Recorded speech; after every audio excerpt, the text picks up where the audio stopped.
So I'm a father of one. I gotta find a babysitter. I found Care.com and I was blown away. Through the platform, I was able to find local and experienced candidates along with their reviews and rates, which were way more affordable than I anticipated. Care.com really put me at ease knowing that they were all required to go through a background check. If you're like me and you need to find someone reliable for your childcare necessities, check out Care.com. Find the ideal sitters for your childcare needs. JamesAllen.com is the online destination to easily design a customized engagement ring and save up to 50% compared to traditional stores. You pick a diamond, whether it's lab-created or earth-created, James Allen has over 200,000 conflict-free stones. Then you pick your ring setting and metal. And if you need some help, they have real-time diamond consultations available, where an expert can walk you through it all. Get 25% off your order at JamesAllen.com code podcast. That's JamesAllen.com code podcast.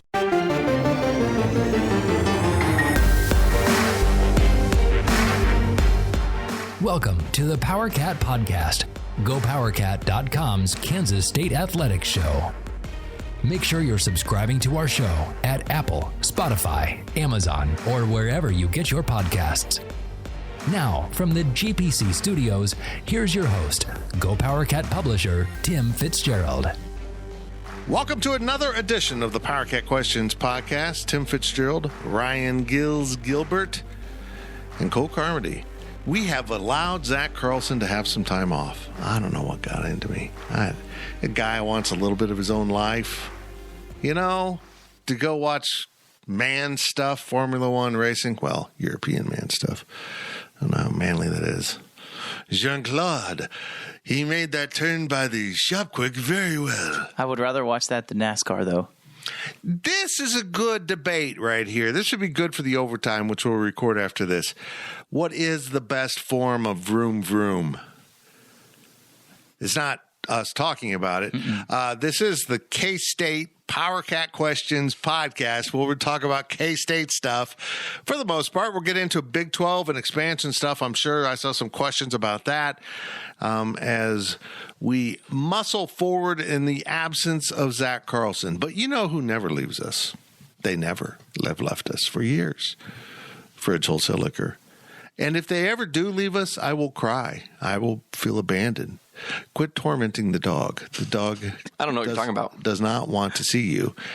Stop into the fridge every time you're in Manhattan, even if you don't need anything. Just say hi. Just take up some parking and go say hi. Plus, if you got a big event, go ahead and pre-order that keg. They got an easy way to just roll up and get it. And, you know, even packaged liquor, they can bring it out to your car with their app. If you don't have their app and you're a regular there, you're a fool. A darn fool. Stop into the fridge whenever you're in Manhattan. Proud sponsors of this podcast for many, many years. And this is the podcast in which K-Staters of all types can listen. But the only ones that can ask the questions are our subscribers. Man, that was hard. Yeah, whatever. Subscribers at Wabash Station. At GoPowerCat.com, our premium message board. And to read the first half of the questions is Mr. Cole Carmody. First question comes from KNED. How comparable is Terrence Newman being one of the last guys signed to first-round pick with King Felix? Does it mean Kleiman is comparable to Snyder in protecting what a recruit can be over what they are rated now? What would fans say if we signed either of these two-star projects coming off of Big 12 title, and what would we offer now? Does the staff know finding lower-ranked, underdeveloped, high-ceiling, five-star frames is still our way to five-star dudes? A lot of questions in one, but I think it encapsulates what we want to talk about. Well, projecting these athletes has been an art form for Kansas State that Bill Snyder established, and Chris Kleiman's continued because they had to do it at North Dakota State too. That was a big part of their success. Yeah, they still recruited the elite players that went to the FCS level. Beating out FBS teams quite often for players because the successful nature of NDSU football. But this has got to remain a cornerstone of Kansas State. And the two similarities there on these kids are they're both out of the area. Terrence, I'm very familiar with because I'm a Salina guy, and Terrence even went to my high school, why it's not named, Salina Fitzgerald High. I don't know. I have no idea. You'd think they'd do that. But he was an incredibly fast human being. He was a track star that, the coach had him come play some football too. And when he got to K-State, he didn't really know how to be a football player. And they taught him that, and it took him two and a half seasons to kind of settle into that, if I'm recalling right, and kind of figure things out. And then in the 2000 Cotton Bowl against Tennessee, maybe my memory's off here because my memory's crap now. He shut down Dante Stallworth. I think that's right, in that game, and really surged on to the national stage, eventually becoming regarded as the best, when the Thorpe Award as best defensive back. Went higher in the draft, much higher than King Felix, but number 2 overall, I believe. No, he was number 5 or 6. He was one spot behind where the man, the true King, that's right, Earl Schweitzer went. Yes. Hey, Daphne, we're trying to have a podcast. I'm not even looking at her, and she's still chirping at me. Could you quit growling at Gills? And while I know he's incredibly ugly and offensive, just stop. But I when I started to read this KNED question, I was like, what? And then I'm going, oh, he's exactly right. They both literally developed from players that nobody wanted. And again, why that happens in the state of Kansas quite often is the focus on this state, in this state, by the Activities Association is multi-sport athletes. They don't want you to pick a favorite in high school, and I kind of agree with that. Maybe as you get more advanced in your sophomore, junior year, you can kind of pick it out and know it exactly.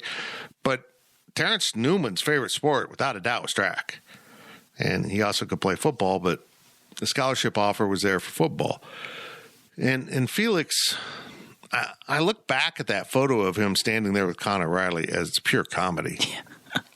What he was 3 years ago, 4 years ago, whatever it was, to what he is now is just such a testament to the young man, but also that the staff saw something there and saw a frame upon which you can put muscle. And that's so often what the situation is.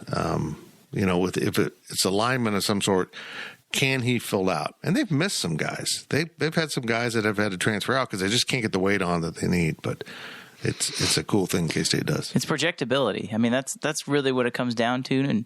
And I think you hit the nail on the head when you talked about Keisha, and I would even throw Misha on the Missouri side into that as well. I mean, The Midwest, you can't pick one sport and that be your sport. This isn't Texas. In Texas, you're either a baseball player, a basketball player, or a football player. It doesn't overlap. But in Kansas, you have to play all the sports simply because of the size of the state. And quite frankly, most schools are not as big as these other schools. So in order to have these teams, they have to have kids that play multiple sports. And so I look at a kid in Jacob Parrish who could be maybe not a first-round pick, but one of these guys who was a late signee. You mentioned track star with Terrence Newman. I mean, Jacob Parrish is one of the fastest kids in the entire state, and he comes on as a true freshman and starts at the end of the season. That, to me, is one of those guys who fans when he was signed were like, well, what is this guy doing? And what do you know? The coaches see something in him and he's starting. So I do want to touch on K-Ned's question where he said, what do we offer these kids now? I guess you could even throw Deuce Vaughn into that mix if we want to, kind of an under-recruited Power 5 level. I think the answer to that question is yes. Like if you go out and you look and see who they're still recruiting, they're still trusting their gut. They're still trusting their evaluations. Are they in play for some higher-rated recruits? Yes, but they're still going to take flyers on guys that have really high ceilings. And I think that's important because that's how you get the guys like Felix. If they didn't offer him, guess what? He was going to go to Missouri as a student. How crazy is that? It's just amazing. And I think that the staff knows what they're doing. They have a plan. And yeah, they're going to continue to offer these diamonds in the rough. It just goes to show you that it doesn't matter how many stars you get, as good of a job that our national guys do, Wally included, they're not always going to be accurate. And just because you have 2 stars in front of your name, it really doesn't mean anything at the end of the day. Yeah, I mean, the stars are a snapshot of the player you are at that moment, and that can often evolve. It is interesting to me, but at the core of this question is, will K-State ever graduate from being a developmental program? And I say no, because the recruiting base just isn't here. What Kansas and, as you add correctly, Missouri, with this focus on multi-sport athletes, you don't get the precise development that you get in other sports. And it's also in 2 recruiting pools of limited size. Kansas State just doesn't have the recruiting base that it needs to sustain greatness over a long term just by picking the guys up that are around you. They got to go find them. They got to go beat out the local schools in Texas, Georgia, Arizona. Where else have they been lately? Florida. They're going to get into Florida even more now, I'm sure, with UCF coming in. And you've got to overcome the local schools. They can get enough of the Kansas kids, which is crucial to make a difference, but there's not enough to sustain a program at the highest levels. And so, yes, they're going to have to continue to develop, particularly by recruiting Kansas kids. Good question, K-Ned. Yep. Next question comes from Eric Schneid. Of the K-State guys who just got drafted, who do you think has the most successful career in the NFL? Deuce. I'm a 100% believer in Deuce. So I guess my question to you then, Fitz, is where they're drafted, does that play into expectations? Because Felix could have a really successful career with the Chiefs, but because he was a first-round pick, will he be judged differently than, say, a Deuce Vaughn who was a sixth-round pick? Like, is that what the answer for quote-unquote successful careers is? I think there's a lot of validity to that. I mean, he was a 6th-round pick. Let's measure him against that. But I just think Deuce is going to be in the league for a long time. He's going to be a valuable piece. He'll never be a starter. And maybe in some situations he might. But I do think there's going to be a lot of similarities in his career as there were to Darren Sprouls's, and that went on forever. The other side of not being a regular, a starting running back, is shelf life. You last longer. My fear with Felix is that he will put on the added weight that he needs to be consistent in that role at the NFL level, and either it'll slow him down or it'll break him down.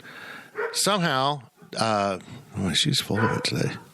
Somehow Darren Howard overcame all that and continued his career. Now that's 2 comps for Kansas State players that I think are very legitimate. And I don't know. I think Josh Hayes is going to make the Buccaneers from what I'm hearing. We'll see what happens with Brents. I think he's got a huge upside. And you know what? Maybe the answer is Julius Brents. But I just think Deuce is going to be very valuable for teams. I was surprised to see Felix go first round, period. I was afraid he was going to drift into the 2nd round and maybe even the 3rd round. But as I've always said, it just takes one franchise. And, as ugly as you are, Gilbert, you have had a girlfriend. So it just goes to show you it just takes one person to believe in you. Yeah.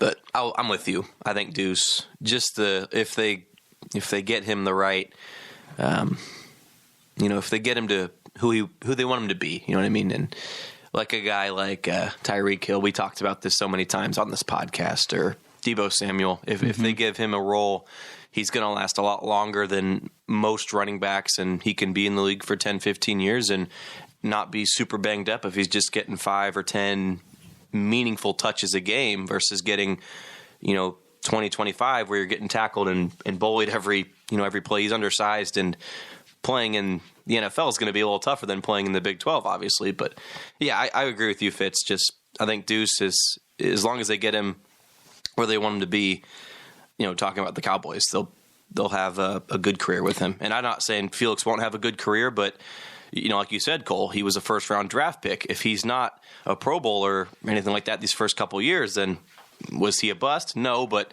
I think that perception might be out there just a little bit. Right, and I think again, if you ask the Chiefs, if Felix is an average player who they don't pick up the 5th-year option, because once you're a first-round pick, you can, the team has that option to pick up that 5th year. It's say they don't pick up that 5th-year option, but the Chiefs win another Super Bowl or 2 with Felix on the roster, and he's a contributor at some point. Was it a successful career? I think if you ask the Chiefs, the answer to that question is yes.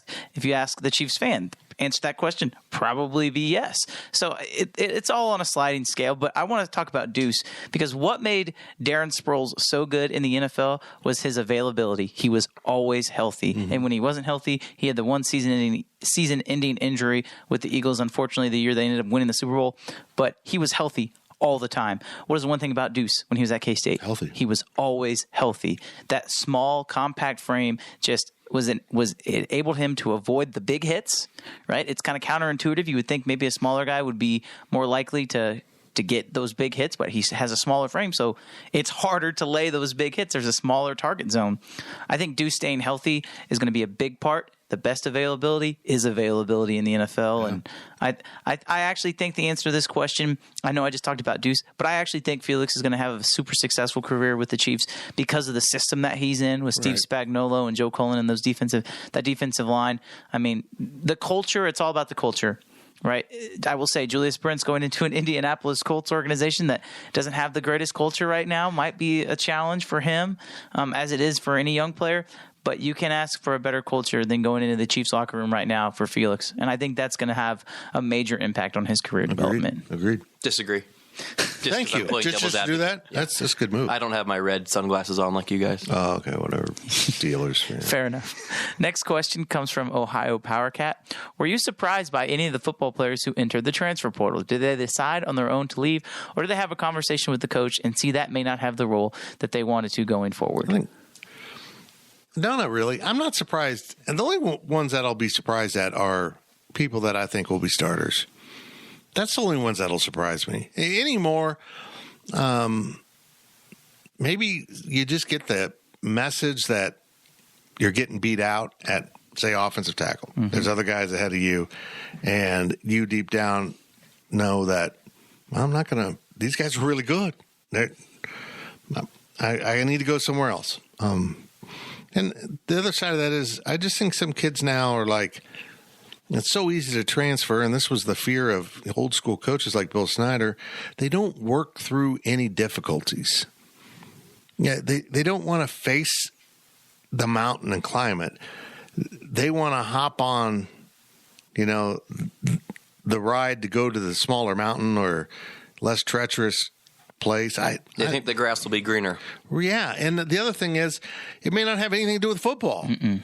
It might be a bad breakup with a girlfriend, these are young men that are still going through a lot of stuff. So, it's just the reality of these days. So it's Jalen Clem, offensive tackle, Omar Daniels, cornerback, Gavin Forche, linebacker. Is that the only three in this window? Yeah, that I remember. Yeah. The first two guys you listed, I think, are just getting beat out. Yeah. And the last one, they'll just say it. They signed some guys at the wire last year from junior colleges that I think most of our Go Power Cat staff agree now why. Mm-hmm. I mean, they added they added depth, and Forche did play some snaps towards the end of the year when they were thinned out, but they were never going to be guys that coming out of junior college that were going to play at a high level. I look at those guys like Clem and Daniels as two guys who maybe thought that they would have an opportunity this season, and when that opportunity didn't arise in spring ball, I'm not going to play. I don't want to sit around anymore and waste my time, especially with a guy like Jalen Clem. I've never interacted with Jalen. I do not know him personally, but I also know that his dad is an offensive line coach in the NFL, and I would imagine that there's, hey, son, you're good enough. Let's go somewhere and get you right so you can play at that next level. Right. And if that's what Jalen ends up doing and goes and starts somewhere, because as Wagcat pointed out on the boards earlier this week, there is a shortage of good offensive tackles in college football right now. Jalen Clem, if none of these guys had come back, he would be in the mix to play. Maybe not start, but to play. So, I just think that he's not good enough to see the field this season at K-State. That will be 2 years without him playing. So really, why would he want to wait around if he thinks he's good enough to play at the next level? Go somewhere else and get game reps. I understand that. I really do. And I mentioned that, these might be the reasons they leave. Another reason is they just don't feel at home. I mean, that you got to go what feels right to you. And I know that, I can look back at my own decisions, the ones I made that didn't feel right. Trust your gut. It really does. Thomas Gladwell or Malcolm Gladwell. It just really hits home. You get into a situation like, this isn't right. I need to hit the reset. And I'm all for that. I've had one of those situations before, too. I actually transferred schools, and I understand exactly. With Gilbert. Oh, well, yeah, that's beside the point. Answer to the question, though, is the timing of the guys transferring. Yeah. I mean, it's pretty simple, right? They realize they're not going to play. So Post-spring, I'm out. It's not any starters. I don't think it's anything for fans to be worried about will actually impact the product on the field. All right. So If Will Howard hits the portal, I'll hit the panic button. yes, agreed. Speaking of the portal, the next question comes from Imarika. Oh, man, sexy. He says, do you guys think... first of all, let me just say, the abbreviations on Wabash Station drive me nuts. Oh, sometimes they're hard to get through. HCCK. Can we just say Chris Kleiman? I thought that was head coordinator Colin Klein. There we go. It could be. He says, do you think HCCK will add anyone else in the portal this offseason? If so, do you have any insight who that might be or what position they're looking for? Corner, safety, defensive line. Well, I did a daily delivery on this. I think safety, nose tackle are probably their two biggest needs out there. We threw in maybe another corner, and Daniels leaving might make that even more realistic. A place kicker. They're having some questions about, their placements, not their kickoffs or their punting, their actual placements, which are kind of important. And then we threw out also maybe a big blocking type physical tight end. But I think this might turn this to adding another tackle body out there, a young one. We'll see. I think what's interesting about this, the conversation we had 365 days ago when we're talking about the transfer portal, we're talking about they need guys to start, right? They need guys that can come in and start. I don't feel like they need any guys that can instantly come in and need to start. Maybe there's a safety. If there's a really good, fifth-year transfer safety like we've seen them get with Drake Cheatham and Josh Hayes, if there's one of those guys that's out there that can come in and start, that's fine. But I feel like there has been multiple spots in the past where there are holes on the roster and you say, this guy, we need a guy at this position, and this position. Fitz, what would the other besides safety, the only other really position of need would be nose tackle. And I feel pretty confident with Uso Sayamalu and Javon Banks that they're going to be able to hold down that spot, especially, and you throw in another season of Damian Alalia. Like, I just don't see a huge need in the transfer portal besides the safety position. Again, maybe they need another cornerback, but I think they can get by with the guys that they got. So, again, at some point, you need your developmental process that we just talked about in the beginning of the podcast to take hold. How do you know if you have a Felix Anyudike Uzama waiting in the wings if they don't get a chance to play? So that's just some food for thought. But, yeah, I think they're in a really good spot, and they're going to only use the portal for guys that they know fit their program and that can help them immediately. That would be my guess. I bet Kleiman would agree with everything you just said. Look at the 2020 season where he just wanted to get guys reps. Didn't matter if you lose by 50 points or whatever at Iowa State. They just want to play and get those reps, and that's how you find out when you have those dudes, as Tang would say. Yeah, I think another example of this is like VJ Payne, a guy who played some last year, was in the mix. Guy gets hurt. Now he's starting, performs very well. That's a guy if they would have never have rotated him in, then we'd be sitting here saying, well, they need 2 safeties. They need 3 safeties. I think they've done a really good job with that. An underrated part of the staff is their ability to work everybody in. But, yeah, the portal should be fun, and we'll definitely have it covered. No doubt. Exactly. And if we had names, we weren't going to put them on a podcast. They'll be for our VIPs. Mm-hmm. The last question of the first half comes from CFID. Switching up a little bit here. Does basketball have a double secret commitment? There are rumors of that. Yeah, I haven't been able to publicly announce it myself, but, I'm going to commit soon to Jerome Tang and be their starting point guard next season. I've been at the rec every day. I'm sure you saw that on Twitter, but congratulations. It's a secret right now, so shh. Oh, no. Yeah, there's continued rumors about it. Really nice pickup they just had. They've got more work to do. A. Smith was a big loss. So, look, last year at this time I was worked up. June I was worked up. I'm not worked up. He bought enough street cred with me to, whatever, you'll take care of it. They'll go find the kid that was a backup at some place and bring him in. And, it'll be Cam Carter or something. They do need some frontline guys. They need some, They lose a lot of points and a lot of creative abilities. So more points would be nice. And Keontae left the door open to come back. I'm not saying he will, but I found it curious. Yeah, it's not shut. Yeah, we'll see. We'll see, and they still want another big man that can run the floor. So they've got some needs that need to be met. I just saw a kid from North Dakota State who might fit that need. We'll see what happens. There's not a question about this, so I want to ask you, Ryan, initial thoughts on Tyler Perry, the newest commitment? Well, I'm sure Jerome Tang would say the same exact thing, that he's a winner. You know, he won the NIT at North Texas last year, was a JUCO Division II. I don't know what the exact name was, but he won that at Coffeyville and was the NIT player of the year. He was that tournament at Coffeyville. He was the most outstanding player. So, you know, he always talked about Desi Sills. He was a winner.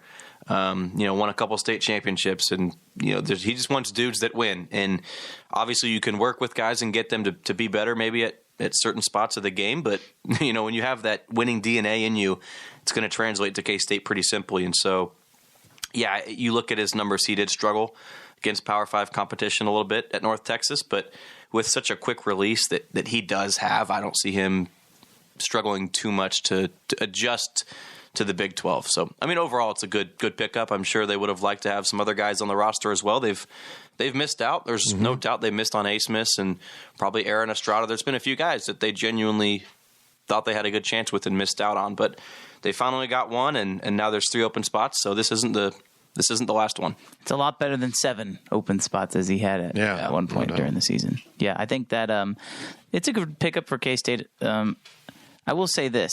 The only thing that worries me a little bit, Ryan, and I want to know your opinion on this, is the assist numbers are a little bit down compared to what people might like to see. But a lot of people have also brought up the idea that North Texas and Grant McCaskill play at such a slow pace that you're just not going to have those assist numbers. Is that a pretty fair assessment? Yeah. I mean, North Texas averaged, I think, 10 less possessions per game than Kansas State did last year. And so I know Tang has good things to say about Grant McCaskill and their pass together, but and you look at the surrounding cast, the teammates that, Tyler Perry's going to have at Kansas State are going to be a little better than North Texas, right? And we saw it with Marquise Noel, his improvement under Jerome Tang's system versus Bruce Weber. He got so much better. His assists skyrocketed. I'd expect the same for Perry, but I do think at the end of the day, he's probably more of a true scorer. Noel could do. Thanks, dude. Noel was a great facilitator. I'm not trying to take away from what Noel did scoring, but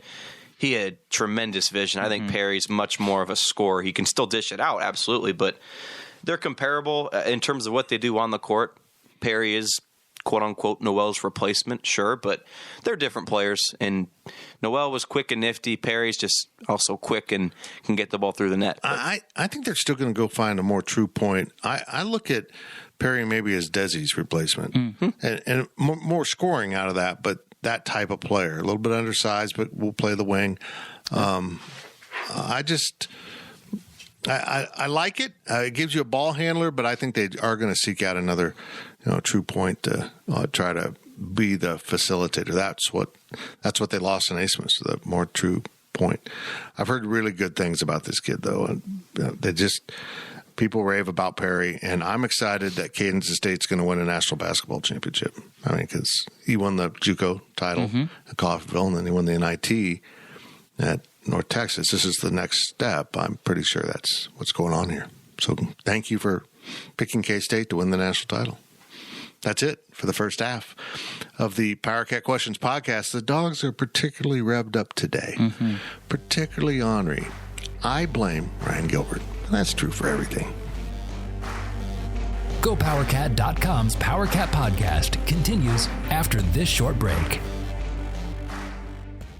The NFL regular season is wrapping up, but there's still time to get in on the action with FanDuel, America's #1 sportsbook. Right now, new customers get $150 in bonus bets guaranteed when you place a $5 bet. That's $150 in bonus bets, win or lose. The app is so easy to use, and there are so many different ways to bet, like live same-game parlays. Find bets in the new Explore tab. Make a parlay in the Parlay Hub, the best way to find popular parlays, and more. So visit FanDuel.com/247 and make your first bet a layup. FanDuel, official partner of the NFL.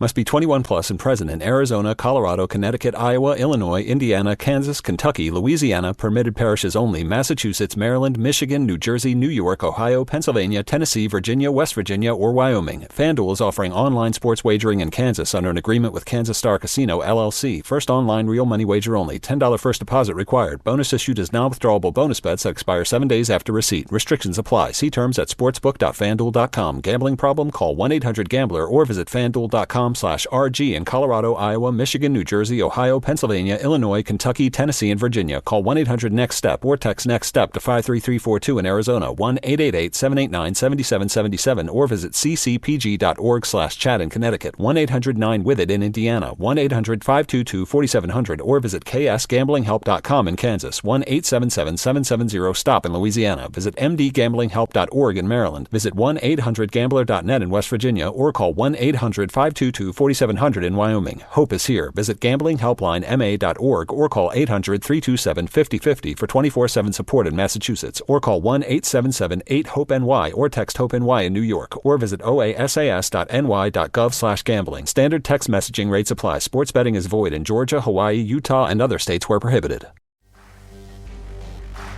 Welcome back to the Power Cat Podcast. Now, let's return to the GPC studios. Welcome back to the Power Cat Questions Podcast, your weekly foray into Kansas State athletics and Big 12 stuff. I think we got some here at the end about conference realignment, expansion for the Big 12. I'm Tim Fitzgerald with Ryan Gilbert and Cole Coles Carmody, as everyone's required to have a Z in their name. No, Zach, as he is, if I'm reading this correctly off my screen, attending the Grand Prix of Miami. I don't know what that is. He is going to watch a little Formula One in beautiful Miami. Total nerd. Total and complete dork. But God, we love him. So have fun down there. Go ahead and head to South Beach. Remember, Zach, South Beach is indeed topless. It's just not topless for the people you want to see topless. That 80-year-old grandma I saw years ago just scarred me for life. I'm sure she loves seeing you, though. You know what is good for anything? I was also topless and probably horrified her. What's good to get you through those bad moments of life when you've seen an 80-year-old woman's breasts on a public beach? Go to the fridge, wholesale liquor. Just go in and ask Mike, hey, Mike, you're a former bartender.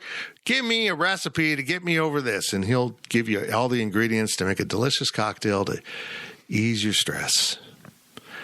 I don't know. I just think they should be life coaches as well as selling liquor at the fridge. They'll see you through your good and bad times. Head to the fridge every time you're in Manhattan. If you're in Manhattan and you shop somewhere else than the fridge, shame on you. Shame. On with your questions from Wabash Station. Ryan Gilbert's going to take over the second half. I'm not sure why. I'm just going to trust that there's a method to the madness. Gills, speak. First question of the second half from Daddy Longlegs. What? I don't recognize this name. Do you? I did not recognize Welcome this name to the podcast. Hi, Daddy. That's you. You're Daddy. Okay, I'm sorry. Which Big 12 school benefits the most from Big 12 Mexico, and which school benefits least from Big 12 Mexico? Is there any substantial difference? Least is West Virginia. Would you like to give a background for some people who may not be familiar? So one of the things I did a daily delivery on this about, 2 weeks ago? I watched it, definitely. Yeah, because it had the Taco Lucha themed artwork on it. Excuse me, about this interest in Mexico, expanding the Big 12 brand across the border, which is an interesting idea. And, the same thing earlier I said Jerome Tang's bought enough credit in my book to go, to have some patience with. Brett Yormark wants to give this a shot. Who are we to say it's not going to work? It might be absolutely brilliant. West Virginia is the most disconnected from the Mexican culture, the border, however you want to put it. But, schools like Houston and Texas Tech, and if San Diego State comes in, those are all, very impactful with the border culture. I'm trying to play a football and basketball game in Mexico City is very intriguing. I think you got to be selective about the brands you promote across the border to make a connection. But it is interesting for me. I'm look, again, the guy wants to give it a shot. I'm in. I was a little skeptical about the basketball expansion when then I would have heard more about it. I'm like, that makes a lot of sense. So maybe I need to hear more about it, some more maybe statistics behind this. I know this University of Texas is huge. They have a Mexico City campus, and maybe there's some Big 12 institutions looking at that because this is a very populous country. We all get caught up in the cartels and the violence, and you do have to have some caution when you go to Mexico. But Mexico City is a giant metropolitan area, and like any of those, some areas you go to, some areas you don't. But it's a place I've wanted to visit. But I'm in. I don't think Kansas State really necessarily fits this portion of the Big 12 outreach. For some reason, they slide into the New York thing pretty well from the Manhattan to Manhattan team, which I think connected between the players and all that. It connected. I actually think that K-State could benefit from this. Okay. When you look at Kansas in relation to some of these other Big 12 schools like Iowa State, the state of Iowa, West Virginia, you mentioned, even like Ohio and Cincinnati, Kansas actually has a very large Mexican population of native Mexicans that are living in Kansas, the state of Kansas.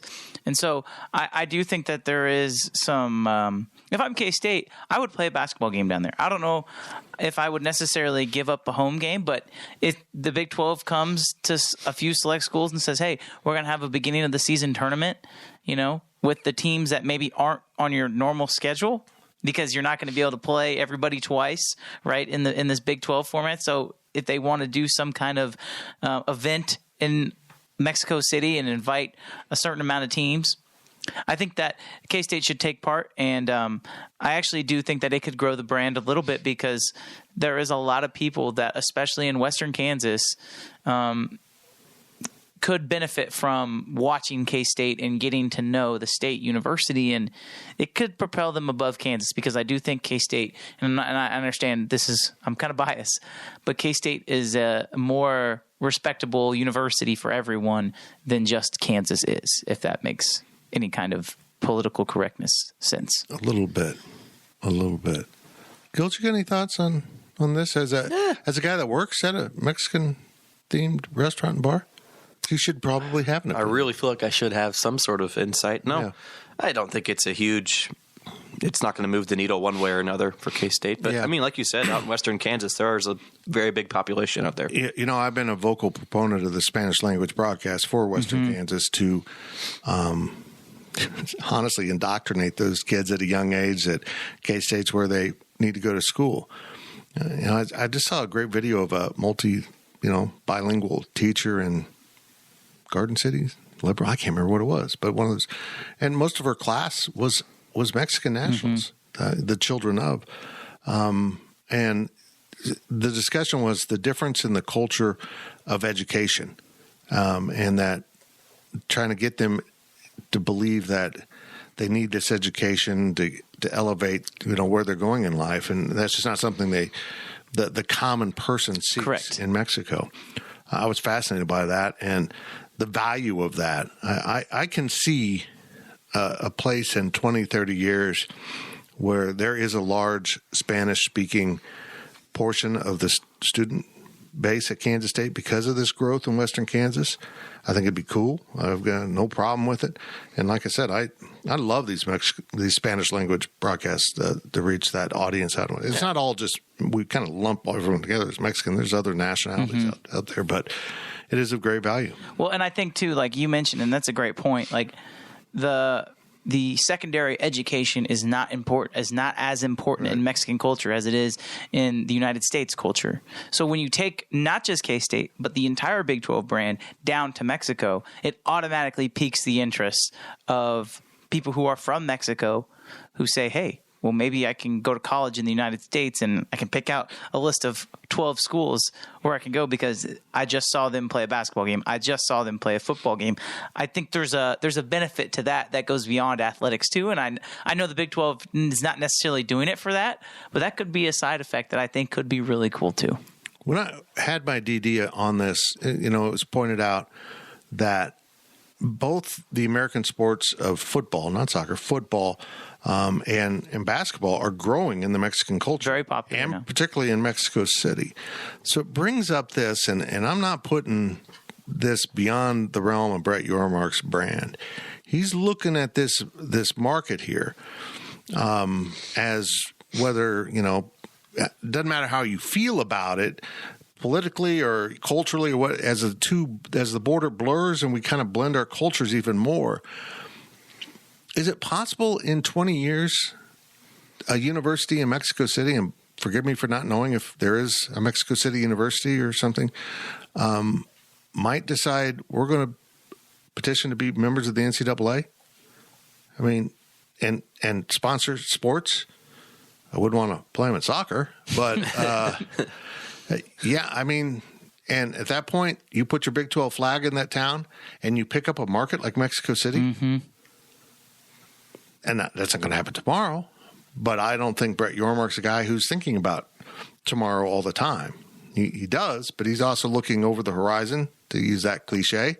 He's thinking about marketing in all these major metropolitan areas.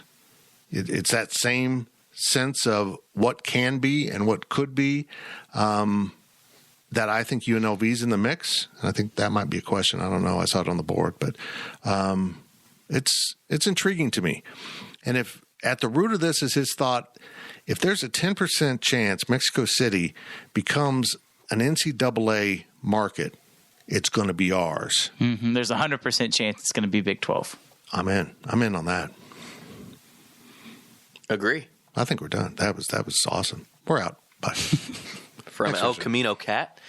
Are Colorado and Arizona part of the quote-unquote dead weight that has brought down the Pac-12? Both of their football teams have been very mired in mediocrity for most of the past decade, which has resulted in very few of their games making it onto the second or first tier of the conference media package. I totally agree with him. Sadly, the two schools showing the most interest in the Big 12 have been the two least efficient in football as of late. But Coach Prime, before you get into your conversation, they just had their spring game on ESPN. Right. Their spring game, in which they kicked like 40 kids off the team afterward, was on ESPN. And I think Colorado, if you got anyone to be honest about the athletic impact on Colorado, it's been a negative going to the Pac. And I believe Arizona and Arizona State, if they come, will benefit tremendously from recruiting in Texas and boost their value. And really the play here is about those time slots and being able to expand the TV contract to include the fourth window. And so that's where the value is.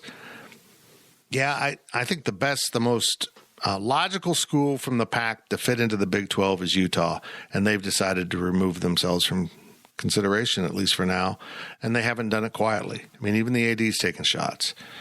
So they've kind of sealed their fate. They're with the Pac-12 no matter what happens. Now, one of the people I follow on this, I don't always trust his information, but it was intriguing that he believes now the next move, the current move, because it does evolve, and schools kind of back in and out of the conversations, but it now seems as if Colorado and Arizona are the two that are like most determined to have the Pac-12 just lay your cards on the table. Just tell us. And that's what this is about. This isn't about the Big 12 people were wrong. No, it's just that Silent George just keeps putting off the inevitable. Just tell your members what's going on honestly, because you're not being honest with them. And they seem to be the two most likely. And if nobody else wants to come, it sounds like the Big 12 has permission for San Diego State, which opened up the door recently. Their AD came out and said, we're going to be in one of them. And I think he's beginning to realize culturally and geographically the Pac-12 is a better play. Long term, the Big 12 is the only play. Mm-hmm. And that's probably what they should do. And then if there's a fourth, this person, it's Greg Swain, mentioned UNLV. There is real smoke beyond Tim Fitzgerald's desire to be able to go work in Vegas. There's legitimate reasons in this sports betting world that is multiplying like rodents in New York City, and good brand. And it's a legitimate need to be able to conquer that incredible market and have the Big 12 flag flying, not just because you had a tournament for a week, but it is a Big 12 city. The power of putting up Big 12 billboards in Las Vegas, welcome to the Big 12, as the world passes through that town, just like New York, I'm in. And Mexico City. And Mexico's, I'm in. I would like to see UNLV rebrand to be University of Las Vegas. Just do what Kansas City, UMKC did. We're Kansas City. Just be Las Vegas. Own it. UNLV sounds nice. It's got some tradition with basketball. No. Your jerseys should say Las Vegas. Vegas on the football helmets. All in on that. So, Brett Yormark is playing chess. He's not playing checkers. No, he knows what he's doing. He's playing poker. He's playing poker. Hey, look, he comes at this from a different viewpoint, which can be bad, but he also isn't bought into the ruts that so many of these conference commissioners are. This is what we have to do, how we do it. No, he's not a this is how we always have done it kind of guy. He's the opposite, and I love that. Mm-hmm. Will it be uncomfortable at times for, people like Mexico City? Really? I get it. But I also trust him that he's not looking at what'll make me look good by the time we renegotiate in 5-7 years a new contract. I want to look good in 20 years when people look back and say, that son of a gun redefined the Big 12, made it a third power conference, and did it in ways that nobody else saw it with basketball and international and big markets and, visibility. I'm fascinated by what he's doing. From Bush and the Hog, assuming we continue our success on the football field, what would be the next addition or renovation you could see the football facilities getting? The Fitz Dome. I still haven't won the lottery, though. The beer Something issue with needs alcohol. to be solved. It's got to be. It's got to be. That's a great question. The stadium itself is You fine. can't really expand the stadium. Yeah. I mean, you're not. You don't need to. This market is what it is. Yeah. Right. Maybe closing in the corner over there. What is it? I got the directions, guys. Southeast corner. Mm-hmm. Bring the Shamrock Zone around. They've proven if you build sweet premium seating that's worth a lot more money than just regular seats, people will fill it. And we should point out, I thank John Kurtz from another podcast, our friend John Kurtz, that pointed out the passing comment or reporting in a Dennis Dodd story about K-State's emergence helped Big 12 negotiations because it is a recognizable brand around the country that is picking up fresh traction left over from Bill Snyder now. I thought that was really interesting. And I know that outsiders will say, well, Dennis Dodd's been a Big 12 homer through this, which is interesting because I don't necessarily think that's true. I love Dennis. He's a good friend, but at the end of the day, he's a Missouri grad, and it often shows, in his reporting about Kansas State. And so this wasn't like, oh, I love Kansas State, we're going to put this little tidbit. This was sourced. He was given that information. So it's there's a lot going on here. I think that do you talk about potentially adding more luxurious seating to the if you can at all to the football stadium? Because again, like you mentioned, I think we're getting to the point where the donors are willing to spend money on the program, and at some point you have to kind of give back to them and say, all right, well, this is for you then. And maybe that's the Shamrock Zone, but I just think that the days of Bill Snyder Family Stadium where you walk in with your lawn chair and you sit in the lawn and you can bring in your own drinks and snacks and watch the game. Glorious. Those days are gone. And the days of cheap tickets at Bill Snyder Family Stadium are gone too. And so if people are going to pay for it, they'll surely pay for more. And I hate that that's where this is going, but I mean, maybe the answer is we take off some of the top and you find a way to put more luxury seating. I don't know. The Campus Edge thing going on right now is really interesting to me because I haven't seen the latest plan. I don't know where they're going because the original plan I saw was moving the ag department. The ag department says, hell no, you're not taking all of our land and moving it. But there's a lot going on. They're getting ready to build a structure there next to what is Rock and K's in the foundation building right there. There's a lot. I mean, they're dressing up the whole street front from, basically, let me get my streets right here. Denison over to College. Mm-hmm. That's where the fridge is located, right? No, not at all. You're adorable though. Thanks. Yeah, there's a lot that can go on there. I think it's interesting. They put a bus stop in right in front of football. Mm-hmm. So, the local bus can get there, but more importantly, charters and busing people in from remote parking maybe can take place. We'll see. But I think the next step's basketball. I think they're going to have to dress up Bramlage. They're going to have to go through the walls and get this thing done. It's going to take at least a year. And lo and behold, maybe that year can coincide with a game or two in Mexico City. That was going to be my answer to this question. K-State football just won a Big 12 title, a top-notch practice facility. Bill Snyder Family Stadium is fine. I think you want to focus, if not basketball, somewhere else. I mean, volleyball's obviously good right now, but I don't think football should be much of the focus at this point in time. I think you got to settle on basketball. Give Jerome Tang whatever he wants. Yeah, they got to fix Bramlage. Yeah. I mean, Bramlage is a great environment because the fans make it an environment. Mm-hmm. As a functionality of a facility, it sucks. It's got so many shortcomings that it was so poorly built. They've got to fix it. And building a new facility, what I wanted to do at one point is just so outrageously expensive. Just retrofitting, maybe the west side to accommodate, lower entry for the alumni. Doing some stuff over there makes a lot of sense, but it will mean the roof comes off and you got to. Outdoor basketball? Yeah. Well, they'll put a new roof on. Oh, boy, he's trouble. And they'll have to find a place to play for a while. Roofless basketball. Just make it happen. They've done that on the Carrier in the ocean, they'll play out there. Tuttle Creek, let's play on the aircraft carrier on Tuttle Creek. There might be some logistics of getting the aircraft carrier there, but I'm in. All right. Last question of the Questions podcast comes from KSU Cat 80. What do head coach, here's another abbreviation for y'all, Kleiman and head coach Tang and their staffs need to learn from each other and be able to implement ASAP as part of their culture growth? Well, I think the mastery of social media on the basketball side was incredible. Football's pretty damn good. It's the same department. Football, there's a lot of people that are getting paid on that staff, whereas with basketball, it's just Tang and the coaches just going at it. Yeah. Right. I mean, Dream Dowling is his own social media manager. It's incredible how much social content he puts out.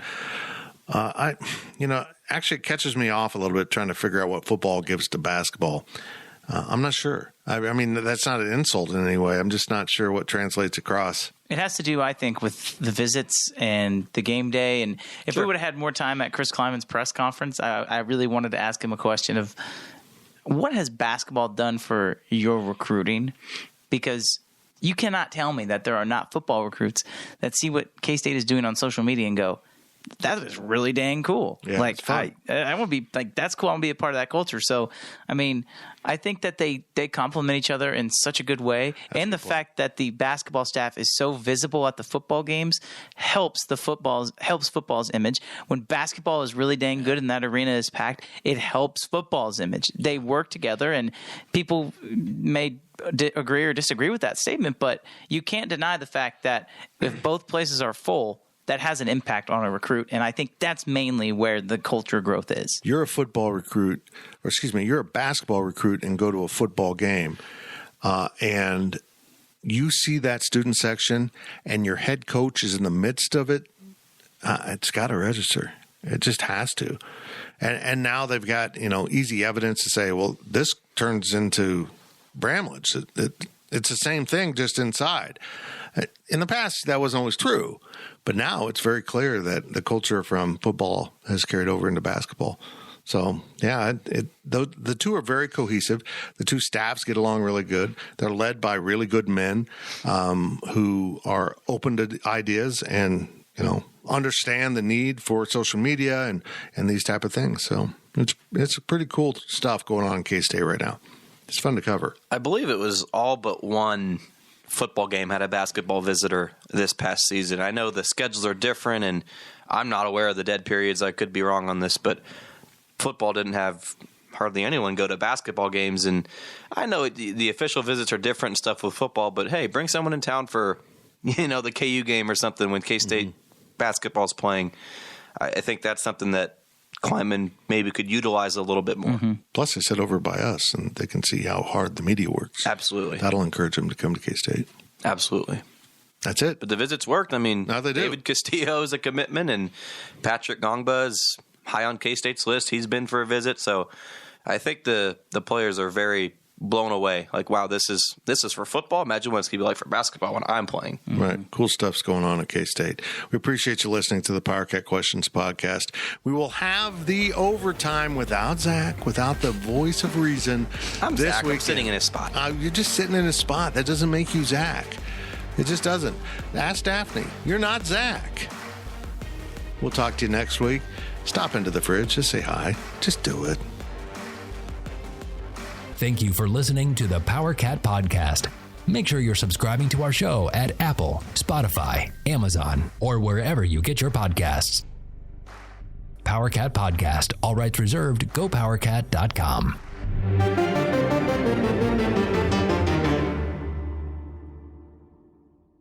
With Blue Link Plus, you can access your Hyundai Tucson Limited remotely. Doors unlocked, temperature set, lost car found. There it is. Get complimentary class-leading Blue Link Plus. Call 562-314-4603 for complete details. CBS Sunday, February 11th, after Super Bowl 58. You collect rewards, right? This is how I make my living. It's the debut.